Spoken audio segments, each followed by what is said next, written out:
ఓం గణేశాయ నమః. శ్రీ గణేశ షోడశ నామస్తోత్రం.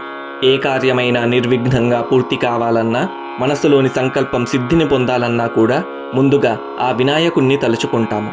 ఈ 16 నామాలు స్వామివారి యొక్క ఒక్కో దివ్యలీలకు, శక్తికి సంకేతాలు. విద్యార్థులు పారాయణ చేస్తే అపారమైనటువంటి మేధస్సును, వ్యాపారస్తులు స్మరిస్తే సుస్థిరమైన లాభాలను, సాధకులు ధ్యానిస్తే అంతర్గత శత్రువులైనటువంటి అరిషడ్వర్గాల నుండి విముక్తిని పొందుతారు. త్రిసంధ్యలలో ఈ నామాన్ని పఠించే వారికి ఎలాంటి ఆటంకాలు ఎదురవ్వవని, సదా ఆ వినాయకుడి కృపాకటాక్షాలు వెన్నంటే ఉంటాయని ప్రతీతి. సుముఖశ్చైకదంతశ్చ కపిలో గజకర్ణకః లంబోదరశ్చ వికటో విఘ్నరాజో గణాధిపః ధూమ్రకేతు గణాధ్యక్షో ఫాలచంద్రో గజాననః వక్రతుండశూర్పకర్ణో హేరంబః స్కందపూర్వజః షోడశైతాని నామాని యః పఠేత్ శృణుయాదపి విద్యారంభే వివాహే చ ప్రవేశే నిర్గమే తథా సంగ్రామే సర్వకార్యేషు విఘ్నస్తస్య న జాయతే. సుముఖశ్చైకదంతశ్చ కపిలో గజకర్ణకః లంబోదరశ్చ వికటో విఘ్నరాజో గణాధిపః ధూమ్రకేతు గణాధ్యక్షో ఫాలచంద్రో గజాననః వక్రతుండశూర్పకర్ణో హేరంబః స్కందపూర్వజః షోడశైతాని నామాని యః పఠేత్ శృణుయాదపి విద్యారంభే వివాహే చ ప్రవేశే నిర్గమే తథా సంగ్రామే సర్వకార్యేషు విఘ్నస్తస్య న జాయతే. సుముఖశ్చైకదంతశ్చ కపిలో గజకర్ణకః లంబోదరశ్చ వికటో విఘ్నరాజో గణాధిపః ధూమ్రకేతు గణాధ్యక్షో ఫాలచంద్రో గజాననః వక్రతుండశూర్పకర్ణో హేరంబః స్కందపూర్వజః షోడశైతాని నామాని యః పఠేత్ శృణుయాదపి విద్యారంభే వివాహే చ ప్రవేశే నిర్గమే తథా సంగ్రామే సర్వకార్యేషు విఘ్నస్తస్య న జాయతే.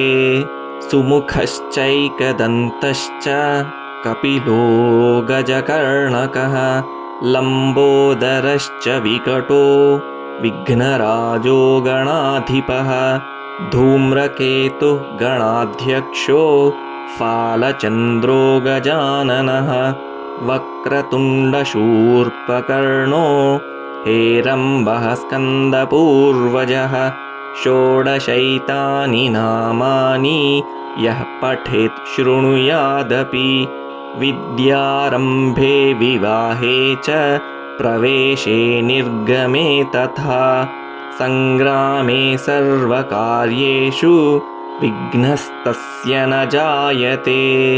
సుముఖశ్చైకదంతశ్చ కపిలో గజకర్ణకః లంబోదరశ్చ వికటో విఘ్నరాజో గణాధిపః ధూమ్రకేతు గణాధ్యక్షో ఫాలచంద్రో గజాననః వక్రతుండశూర్పకర్ణో హేరంబః స్కందపూర్వజః షోడశైతాని నామాని యః పఠేత్ శృణుయాదపి విద్యారంభే వివాహే చ ప్రవేశే నిర్గమే తథా సంగ్రామే సర్వకార్యేషు విఘ్నస్తస్య న జాయతే. సుముఖశ్చైకదంతశ్చ కపిలో గజకర్ణకః లంబోదరశ్చ వికటో విఘ్నరాజో గణాధిపః ధూమ్రకేతు గణాధ్యక్షో ఫాలచంద్రో గజాననః वक्रतुण्डशूर्पकर्णो हेरम्बः स्कन्दपूर्वजः षोडशैतानि नामानि यः पठेत् शृणुयादपि विद्यारम्भे विवाहे च प्रवेशे निर्गमे तथा सङ्ग्रामे सर्वकार्येषु विघ्नस्तस्य न जायते सुमुखश्चैकदन्तश्च कपिलो गजकर्णकः लम्बोदरश्च विकटो विघ्नराजो गणाधिपः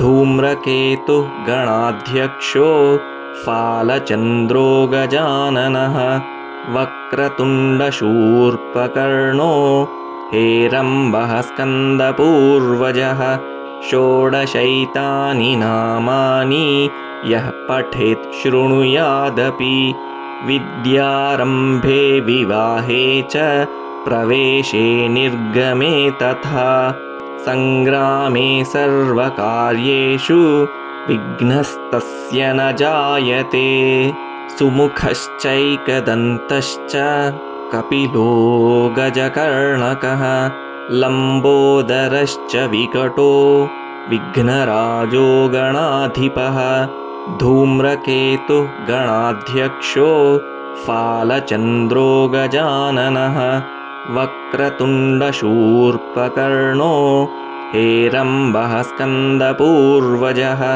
षोडशैतानि नामानि यः पठेत् शृणुयादपि विद्यारम्भे विवाहे च प्रवेशे निर्गमे तथा सङ्ग्रामे सर्वकार्येषु विघ्नस्तस्य न जायते सुमुखश्चैकदन्तश्च कपिलो गजकर्णकः लम्बोदरश्च विकटो विघ्नराजो गणाधिपः धूम्रकेतुः गणाध्यक्षो फालचन्द्रो गजाननः वक्रतुण्डशूर्पकर्णो हेरम्बः स्कन्दपूर्वजः षोडशैतानि नामानि यः पठेत् शृणुयादपि विद्यारम्भे विवाहे च प्रवेशे निर्गमे